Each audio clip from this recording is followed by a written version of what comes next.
The galaxy's strongest species challenged humans. We're still collecting. The Pieces Part 1 Commander Alex Mason stared at the main view screen of the Earth Defense Station Orbital Command. The massive alien ship that had appeared at the edge of the solar system looked like nothing humans had ever seen before. It was huge, at least 5 times larger than the biggest human battleship. Its dark hull seemed to swallow light rather than reflect it. "Scan complete, sir," said Lieutenant Kathy Lee from her station. "The ship's hull is made of some material we can't identify. Our sensors can barely penetrate it." Alex nodded, his face showing no emotion despite the tension he felt. In the 15 years since humans had first ventured beyond their solar system, they had met several alien species. Some were friendly and eager to trade. Others kept to themselves. A few had shown hostility, but quickly backed down when they saw Earth's defenses, but none had ever arrived with such confidence. "Any response to our hails?" Alex asked. "Yes, sir. They're responding now." The screen changed to show the interior of the alien vessel. In the center stood a tall reptilian being with dark green scales that shimmered under the lights. It stood at least 8 feet tall, with powerful limbs and a jaw that seemed to have multiple joints. When it opened its mouth, Alex could see rows of sharp teeth. "Humans of Earth," the alien said, its voice deep and clicking between words. "I am Ambassador Dreltak of the Krovari Dominion. We have watched your species expand into the stars with great interest." Alex straightened his uniform jacket. "Welcome to Earth Space, Ambassador. I am Commander Alex Mason of the Earth Defense Fleet. What brings the Krovari to our system?" The alien's vertical pupils narrowed slightly. "We have observed your technology, your battles with the Mindari pirates, your colonization efforts. You are unusual. Most species at your development stage are not so bold." Something in the way the alien spoke made Alex uneasy. He had dealt with enough diplomatic situations to recognize when someone wasn't saying everything. "We're simply exploring and defending our interests, Ambassador. Nothing unusual about that." "Perhaps." The alien made a sound that might have been a laugh. "But the Krovari have ruled this sector of the galaxy for 10,000 years. We have encountered hundreds of emerging species, and we have protocols for such meetings." Captain Susan Miller, the senior diplomatic officer, stepped forward. She was shorter than Alex but carried herself with quiet authority. "We'd be interested to learn about these protocols, Ambassador. Earth is always eager to establish peaceful relations with new species." The alien's head tilted in a way that seemed almost bird-like. "Peace is earned, Captain Miller. The Krovari believe that hierarchy must be established. It is the natural order of things." Alex and Susan exchanged quick glances. This wasn't going in a good direction. "And how is this hierarchy established?" Alex asked carefully. "Through challenge, of course." The alien spread its arms, showing powerful muscles under its scaled skin. "The Krovari are the strongest species in the known galaxy. Our bodies are perfected through natural evolution and careful genetic engineering. Our minds are disciplined through thousands of years of warrior tradition." The alien leaned closer to the screen. "We challenge you, humans of Earth, to prove your worth. One battle to determine where you stand in the galactic order." Susan stepped forward again. "And if we refuse this challenge?" The alien's expression changed, its jaw clicking rapidly. "No species has ever refused, but if you did, you would be classified not as rivals but as prey. We would begin harvesting your worlds immediately." The screen went dark. Alex turned to his senior staff who had watched the exchange in silence. "Get me Earth Command, now." 3 hours later, Alex sat in the main conference room of Earth Command in Geneva. Around the table sat the most powerful military and political leaders of humanity. General Frank Rogers, head of Earth Defense Forces, looked grim as the recording of the alien message ended. "They're not bluffing," he said. "Intelligence reports confirm what they claim. The Krovari have conquered at least 17 known civilizations. Each time they followed the same pattern. A challenge, then either absorption into their empire or complete destruction." "What exactly is this challenge?" asked Defense Secretary Heather Dixon. "A full-scale war?" Science Officer Olivia Grant brought up a holographic display. No, ma'am. Based on records we've obtained from trading partners, the Crovari conduct what they call a dominance trial. It's a series of combat scenarios designed to test physical strength, tactical thinking, and technological capability. So they want a fair fight? Alex asked skeptically. Fair by their standards, Olivia replied. The challenges always play to their strengths, and their strengths are considerable. She pulled up an image of a Crovari warrior. They stand between 7 and 9 feet tall. Their skin contains natural armor that can stop small arms fire. They can regenerate lost limbs within days. They're warriors trained from birth for combat, and they've never lost a challenge. The room fell silent as everyone processed this information. What are our options? Asked Secretary Dixon finally. General Rogers sighed. We fight or we surrender. Their ships outgun ours by a significant margin. We could put up a good fight, but the casualties would be extreme. And if we accept their challenge? Alex asked. Then we need a champion, said Olivia. Someone to represent Earth in their trials. Lieutenant Kathy Lee, who had been silent until now, spoke up. What about Major John Bell? He's the best we have. Alex knew John well. They had served together in the Mars campaign 10 years earlier. John wasn't the biggest or strongest soldier, but he was smart, adaptable, and absolutely refused to give up. Bell is good, said General Rogers, but is he good enough to beat an alien bred for war? The Crovari expect us to send our strongest warrior, Alex said slowly as an idea formed in his mind. But strength isn't just about muscles and size. It's about using what you have effectively. He looked around the table. The Crovari think they know us. They've watched our battles, studied our technology, but they've missed something fundamental about humans. Which is? Asked Secretary Dixon. We don't fight fair, Alex said with a small smile. We never have. From the first time a human picked up a rock to hunt an animal faster and stronger than himself, we've used tools and our minds to overcome physical limitations. He pointed to the image of the Crovari warrior. They want strength? Let's show them what happens when you corner human ingenuity. For the first time since the alien ship had appeared, Alex felt a spark of hope. The Crovari had challenged the wrong species. They just didn't know it yet. The galaxy's strongest species challenged humans. We're still collecting. The pieces part. 2 Major John Bell stood alone on the red plains of Mars, watching the Crovari ship land about half a mile away. The massive vessel kicked up a cloud of dust as it settled on the surface. John had been surprised when the aliens chose Mars as the location for the challenge, but it made sense. The lower gravity would help the humans a little, but not enough to close the gap between human and Crovari physical abilities. How are you feeling? Commander Alex Mason's voice came through John's earpiece from the human observation ship in orbit. Ready as I'll ever be, John replied, checking the seals on his combat suit one more time. It looked like a standard military exosuit from the outside, reinforced joints, basic life support, and minimal armor plating. Nothing special to the untrained eye.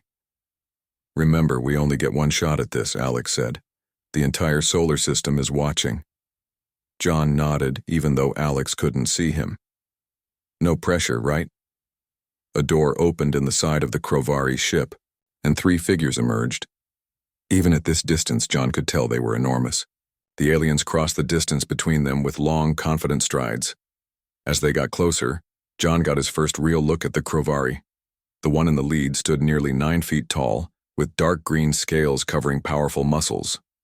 It wore ceremonial armor that seemed more for show than protection. Behind it walked 2 slightly smaller Crovari, carrying what looked like equipment cases. Human, the lead Crovari said when it reached John. Its vertical pupils narrowed in the bright Martian sunlight. I am War Master Grathel, champion of the Crovari. I will test your worthiness today. John looked up at the towering alien and nodded. Major John Bell, Earth Defense Forces. I'm ready for your challenge. Grathel made a clicking sound with his jaw that John couldn't interpret. Your leaders send only 1 warrior? Our data suggested humans might be more resourceful. I'm all you need to worry about. John replied calmly. The Crovari seemed amused by this response. He gestured to the plain around them. This will be our arena. The dominance trial consists of 3 tests: strength, combat, and technological mastery. Succeed, and your species will be recognized as worthy rivals. Fail. The alien didn't need to finish the sentence. Up in orbit, Ambassador Dreltak watched with Admiral Patrick Green in the observation deck of the neutral station they had set up between the human and Crovari vessels.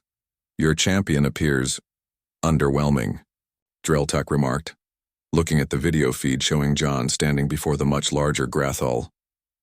We work with what we have, Patrick replied evenly, but a small smile played at the corners of his mouth.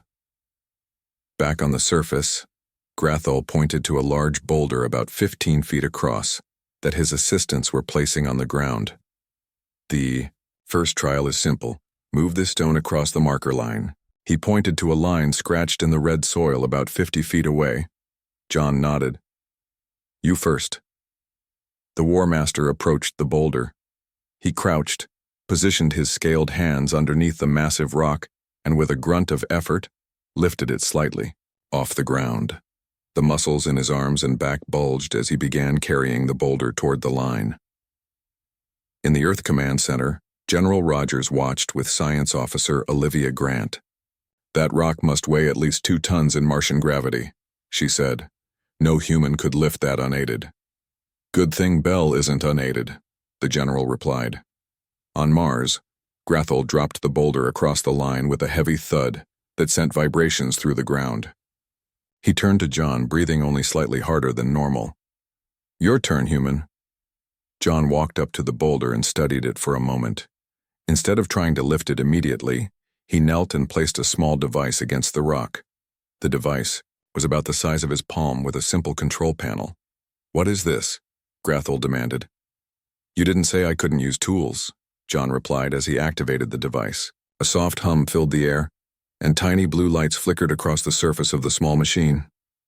The boulder shimmered slightly, and then to the Crovari's visible surprise, rose about 6 inches off the ground. Anti-gravity tech, Olivia whispered, to the team watching from Earth. Basic stuff we use in construction, but effective. With the massive weight now reduced to almost nothing, John simply pushed the floating boulder across the line with one hand, completing the task in half the time the Crovari champion had taken. When John turned back, he saw Grathol's expression had changed. The alien's jaw was tight, and his posture had become more rigid. Interesting approach, the War Master said after a moment. The second trial tests combat prowess. One of the Crovari assistants opened a case and presented what looked like weapons to Grathol. The War Master selected something resembling a staff and handed another to John. These are training weapons, Grathol explained. They cause pain but no permanent damage. The trial is simple. Defeat your opponent. John tested the weight of the staff. It was heavier than it looked, clearly designed for the Crovari's greater strength. Begin when ready, Grathol said, dropping into a fighting stance.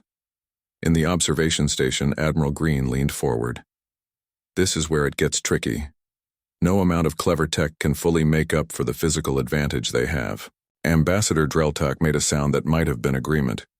Your species is known to be creative, but combat is about more than creativity. It is about power, speed, and instinct honed over generations. Down on Mars, Grathol moved with shocking speed for his size.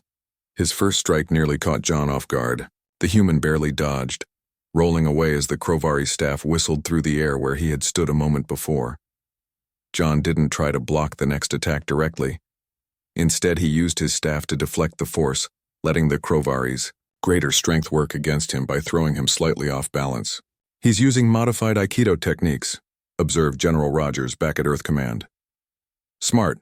Use the opponent's strength against them. But even with good technique, John was clearly outmatched. Grathol was not only stronger but faster than any human could be. After deflecting several attacks, John took a glancing blow to his side that sent him sprawling. First point to me, Grathol announced. This trial requires 3 points to win. John got back to his feet slowly, touching a control on his wrist panel as he did so. The joints of his exosuit glowed briefly. "What was that?" demanded Grathel. "Just adjusting my equipment," John replied. When the fight resumed, something had changed. John moved faster now, his reactions sharper. The exosuit was amplifying his movements, giving him just enough extra speed to keep up with the Crovari. "Adaptive neural interface," Olivia explained to the watching Earth team. "The suit learns from each exchange and optimizes its response time." The battle continued, with John avoiding direct confrontation, using the environment and his enhanced mobility to keep the larger alien off balance. But it wasn't enough. Grathel scored a second point when his staff caught John across the chest. The Crovari stood back, barely winded. "One more point and this trial ends, human. Your technology is impressive, but inadequate." John nodded, touching his wrist panel again. This time, his entire suit hummed slightly as new systems came online. "Let's finish this," he said. "The galaxy's strongest species challenged humans. We're still collecting. The pieces part. 3A's the final round of combat began. Something had changed in John's movement. His exosuit hummed with energy, and a faint blue glow outlined the joints. When Grathel attacked again, John didn't just dodge. He moved with impossible speed, almost as if he knew where the blow would land before the Crovari had even decided to strike. "What is happening?" Ambassador Dreltak asked in the observation station, leaning forward to study the screens more closely. Admiral Patrick Green kept his face neutral. "Our champion is adapting." Down on the Martian surface, Grathel grew increasingly frustrated as John evaded attack after attack. The War Master's movements became more aggressive, more powerful, but less controlled. "Stand and fight, human," he roared after another missed strike sent him off balance. John didn't reply. He continued his strategy of movement and evasion, leading the Crovari in a winding path across the battlefield. In Earth Command, Olivia Grant monitored the data streaming from John's suit. His predictive algorithms are working perfectly. The suit is analyzing Grathiel's fighting patterns and calculating the most likely next moves. General Rogers nodded. "And the more frustrated the alien gets, the more predictable his attacks become." On Mars, John finally saw the opening he had been waiting for. As Grath-Ul launched a powerful overhead strike, John didn't move away. Instead, he stepped inside the Crovari's reach and struck 3 precise blows with his staff, one to the knee joint, one to the elbow, and one to the side of the jaw. The giant alien staggered back, clearly shocked that the human had scored a point. "1 point to me," John said calmly. Grathul's vertical pupils narrowed to thin slits. "A lucky strike. It will not happen again." He rolled his shoulders and reset his stance, this time moving more cautiously.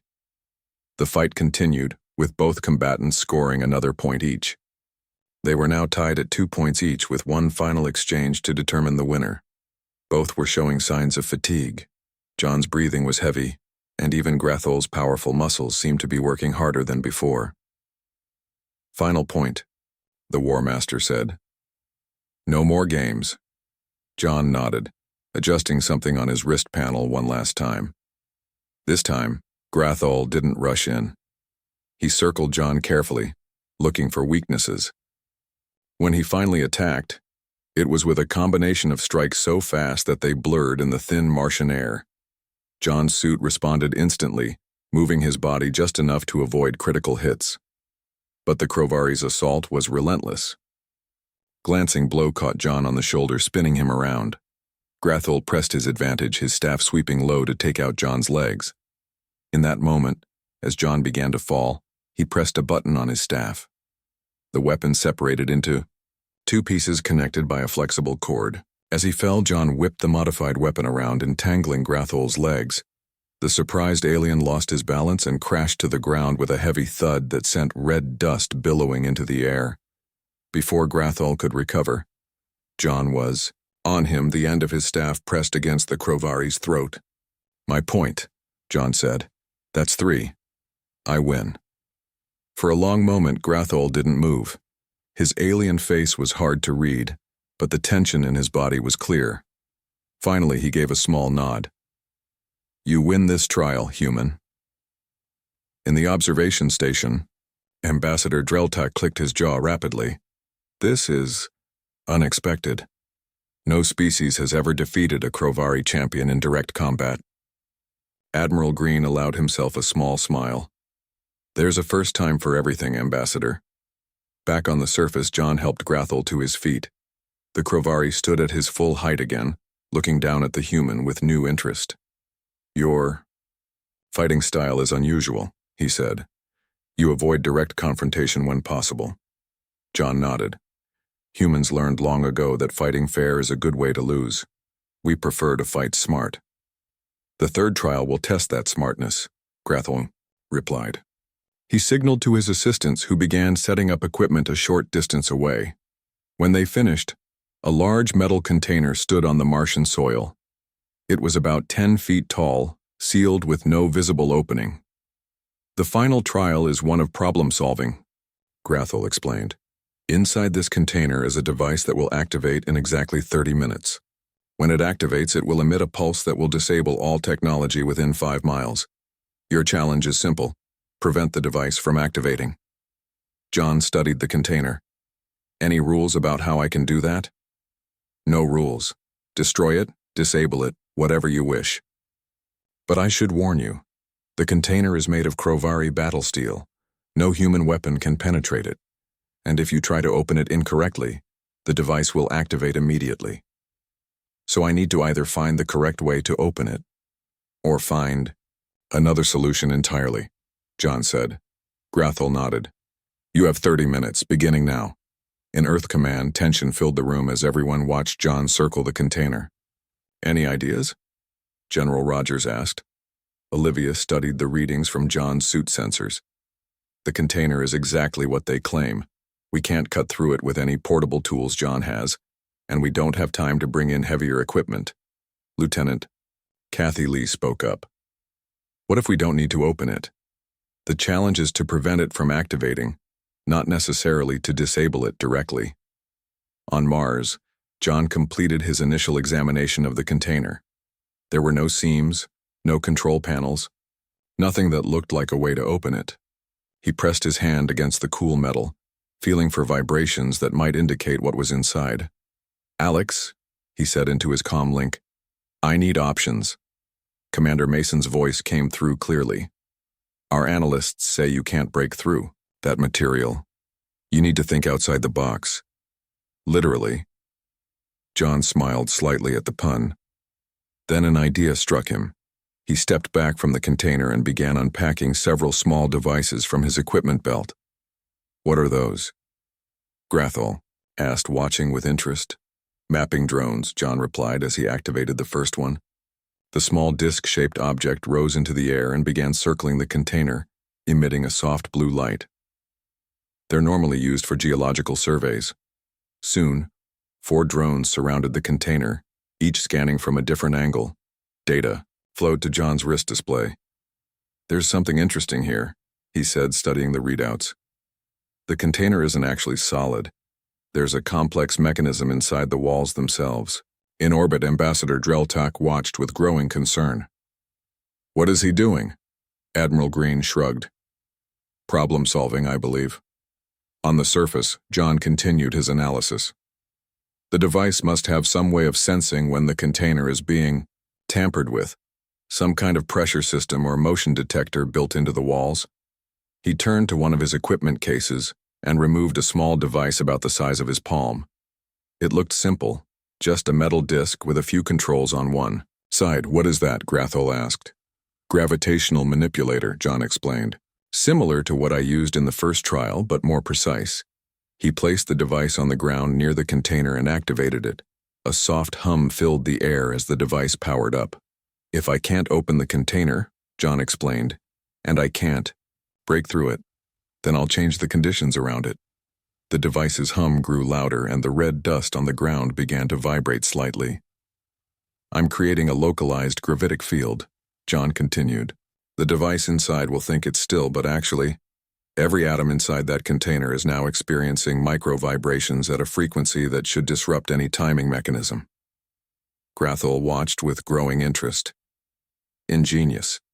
But will it work? John checked his timer. We'll know in about 3 minutes. The galaxy's strongest species challenged humans. We're still collecting the pieces part. For the final seconds ticked away as John, Grathol, and everyone watching from Earth and the orbital stations held their breath. When the timer reached 0, nothing happened. The container remained silent and inactive. John checked his instruments. The device inside hasn't activated. I'd say that's a success. Grathol studied the human for a long moment, his alien features difficult to read. Finally, he made a gesture, and one of his assistants approached with a small device. The War Master pressed it against the container, and a previously invisible seam appeared. The container opened smoothly, revealing a complex mechanism inside. It is indeed disabled, Grathol confirmed after examining it.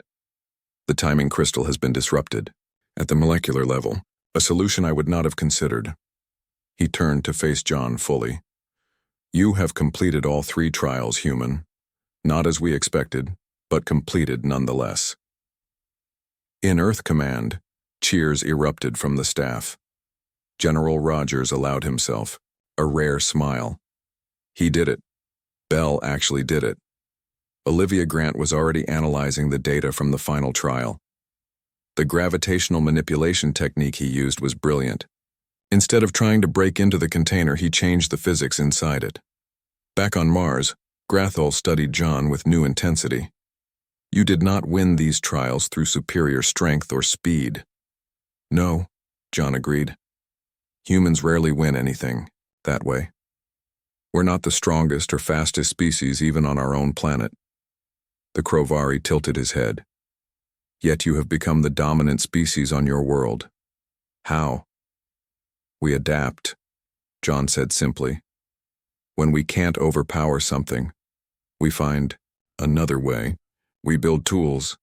We change our approach. We learn. Grathol considered this. The dominance trials are complete. We must return to our vessels to discuss the outcome. As the Crovari walked back to their ship, John contacted the human observation station. What happens now? He asked Admiral Green. Now we wait, the Admiral replied. The ball is in their court. 6 hours later, representatives from both species gathered on the neutral orbital station. The human delegation included Admiral Green, Commander Mason, and John Bell, who had been brought up from the surface. The Crovari were represented by Ambassador Dreltak, War Master Grathol, and a new figure, an older Crovari with pale scales, who was introduced as Elder Vorkat. The atmosphere was tense as they sat at the specially designed table that accommodated both human and Crovari physiology. Ambassador Dreltak spoke first. The dominance trials have concluded. For the first time in Crovari history, we face an unexpected outcome. Admiral Green kept his expression neutral. Your champion fought with honor and impressive skill. Grathol clicked his jaw in what the humans had learned was a sign of acknowledgement. As did yours, though in a most unusual manner. Elder Vorkat leaned forward. We have reviewed the trials carefully. By our ancient laws, the human victory must be recognized. His voice was deeper and slower than the other Crovari. But this creates a situation we have not faced before. How so? Asked Commander Mason. The Elder's vertical pupils contracted, slightly. The Crovari have always judged species based on physical prowess and direct combat ability. Your species should be inferior by these measures, yet you won through means we did not anticipate. John spoke up. Because you judge strength too narrowly. All 3 Crovari turned their attention to him. Explain, Dreltak commanded. John looked directly at the ambassador. Strength isn't just about muscles or size or how hard you can hit. It's about resilience, adaptability, finding solutions to problems that seem impossible. He gestured to his exosuit, which he still wore. Every piece of technology humans have created exists because we needed to overcome a limitation.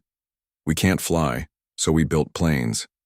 We can't survive underwater, so we built submarines. We can't lift 2-ton boulders, so we invented anti-gravity devices. Grathol made a sound that might have been a laugh. You turn weakness into strength. We don't see it as weakness, John replied. We see it as opportunity for growth. The elder considered this for a long moment. A different philosophy than ours. He turned to his fellow Crovari and spoke in their language, a series of clicks and deep rumbles that the humans couldn't understand. After what seemed like a debate, Dreltak turned back to the humans. We have made a decision. The Crovari Dominion recognizes humanity as worthy rivals. You will not be classified as prey species. Admiral Green nodded. That's good to hear. But, Dreltak continued, we are curious. Your approach to the trials has raised questions among our people. Questions that have not been asked in thousands of years. Commander Mason leaned forward. What sort of questions? The elder spoke again. Questions about our own path. For 10,000 years, the Crovari have focused on physical perfection and conquest. We have not emphasized the kind of adaptation you demonstrated today. He gestured toward John. Your victory suggests there may be alternative paths to strength that we have not explored. The implications of this statement hung in the air between them. Admiral Green recognized an opportunity. Perhaps our species could learn from each other. Dreltak clicked his jaw rapidly. You would share your technology with us? After we threatened your worlds? Not immediately, Green clarified. But we could begin cultural and scientific exchanges. Small steps toward understanding each other better. The Crovari delegation conferred again in their language. Finally, the elder nodded. This is acceptable. We will establish a diplomatic presence in your system, and you may do the same in ours. We will learn more about each other before making further decisions. As the meeting concluded, and the two delegations prepared to return to their respective ships, Grathel approached John privately. You fought well, human, the War Master said. Not as a Crovari would fight, but effectively nonetheless. John nodded. You too. I wouldn't want to face you without my tech advantages. The alien made that strange clicking sound again. In our next contest, I will be better prepared for your, adaptability. Next contest? John asked. Grathel's mouth formed what might have been a smile, though it showed far too many teeth to be comforting. The dominance trials are complete, but a true warrior always seeks to improve. I would learn more of your fighting techniques. John found himself smiling back. And I'd be interested in learning some of yours, though you might need to hold back a bit on the strength part. We will adapt, Grathel said, using John's own word deliberately. As you have shown, there is value in new approaches. As the Crovari walked away, Commander Mason joined John. Making friends with the alien who tried to kill you a few hours ago? John shrugged. Seems like the best way forward. They respect strength, even if it's not the kind they're used to. Mason nodded. Well, Earth is celebrating. You're going to be quite the hero when we get home. I just did my job, John replied, and used the tools we had. Any human would have done the same. That's exactly what the Crovari don't understand. Yet, Mason said, but they're starting to figure it out. And that might make all the difference. The galaxy's strongest species challenged humans. We're still collecting. The pieces part. 1 year after the dominance trials on Mars, the city of Geneva bustled with unusual activity. The first official Crovari delegation had arrived on Earth for diplomatic talks, and the streets were filled with a mix of humans and the towering reptilian aliens. Commander Alex Mason watched from the balcony of the United Earth Government building as a group of Crovari scientists followed their human counterparts into the research district. Even after a year of contact, the sight of the massive aliens still gave him pause. Hard to believe we're hosting them instead of fighting them, Admiral Green said, joining Alex at the railing. John Bell deserves most of the credit for that, Alex replied. His victory changed everything. The Admiral nodded. Speaking of our hero, he's due back today from his exchange program on the Crovari homeworld. First human to ever set foot there. Inside the main conference room, final preparations were underway for the historic treaty signing. Secretary Heather Dixon reviewed the documents one last time, while her staff arranged the ceremonial items. On the large table, "Is everything ready for the demonstration after the signing?" she asked Lieutenant Kathy Lee, who had been promoted after the Mars incident.